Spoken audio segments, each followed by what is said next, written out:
అయితే అట్లా తొందరపడం చేసే దాంట్లో మళ్ళీ మీ ద్వారా ప్రజలందరికీ కూడా చెప్తున్నా, ఏదో కక్షపూరితంగా వీళ్ళు తప్పు చేశారు వాళ్ళు తప్పు చేశారు అనటానికి ముందు. సో మళ్ళీ నేను ఒకసారి అడుగుతున్నాను, ప్రజలు కూడా క్లారిటీ రావడం కోసం. 2000 ఎకరాల భూమిని, ప్రభుత్వ భూమిని దోచేసింది బీఆర్ఎస్ పార్టీకి సంబంధించిన కొంతమంది. వాళ్ళ భూములన్నింటినీ తిరిగి ప్రభుత్వం తీసుకోవడానికి వీరుగా ప్రొహిబిషన్ లిస్ట్ లో పెడుతుంది.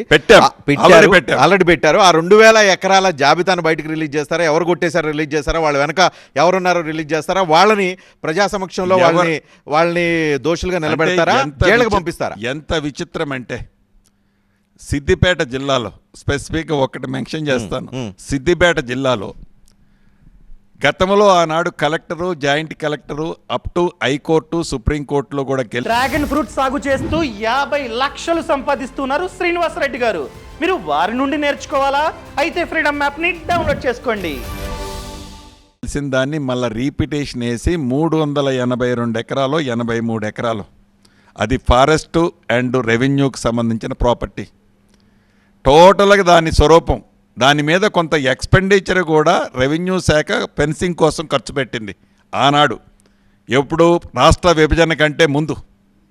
అటువంటి ప్రాపర్టీలు కూడా టోటల్ ప్రైవేట్ ప్రాపర్టీలు కూడా కన్వర్ట్ చేశారు. ఎవరు వీటన్నిటికీ? అంటే నేను అప్పుడు భూములు కొట్టేయడానికి ఎవరు సూత్రం? సో నేను అది ప్రూవ్ చేయాలంటే తప్పకుండా నేను ఒక లొకేషన్ మీకు చెప్పాను, ఏరియా కూడా కోడ్ చేశాను. ఆ లొకేషన్ రిప్రజెంటేటివ్ ఉన్నారా దాంట్లో?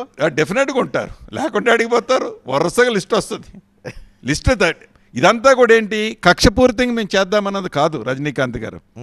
ఎందుకు అంటే వాళ్ళు అనుకుంటున్నారు గబ మేము జైలుకి పోతే నేను ముఖ్యమంత్రిని అవుతా, జైలుకి పోయిన వాళ్ళంతా ముఖ్యమంత్రి అయ్యారు, అది మిస్ అయిపోతుందని ఆతృత పడుతున్నారు. ఆ ఛాన్స్ మా గౌరవ ముఖ్యమంత్రి గారు చెప్పినట్టు ఆల్రెడీ అందుట్లో ఆడబిడ్డ పోయి వచ్చింది కాబట్టి ఫస్ట్ ఛాన్స్ ఆమెకే పోతుంది, వీళ్ళకి ఎవరికి రాదు. నిజంగా లేదో మీరు వాళ్ళని జైల్లో వేయాలని మీరు ఉపలాట పడుతున్నట్టు. మేము ఎప్పుడు ఉపలాట పడేవాళ్ళం అయితే ఇన్ని కేసులుంటే ఈ కేసులన్నీ కూడా మేము ఏంది గబగబ ఒకటి సిస్టమేటిక్గా చేయాలా, ఏదో కక్షపూరితంగా చేయొద్దు. కక్షపూరితంగా ఏ రాష్ట్రంలోనైతే ఎవరు చేస్తారో డెఫినెట్గా ప్రతిదీ ప్రజలు గమనిస్తారు కాబట్టి మళ్ళా పీరియడ్ వచ్చినప్పుడు డెఫినెట్గా దానికి చెప్తారు. మేము చేసేది సైంటిఫిక్గా ప్రూవ్ చేసిన తర్వాతనే, నిజ నిర్ధారణ అయిన తర్వాతనే చర్యలు ఉంటాయి. సో ఏ స్థాయి లెవెల్ వాళ్ళు జైలుకు పంపించడానికి రంగం సిద్ధం? ఇట్లా జైలుకు పంపాలన్నది మా ప్రధానమైన ఉద్దేశం కానే కాదు.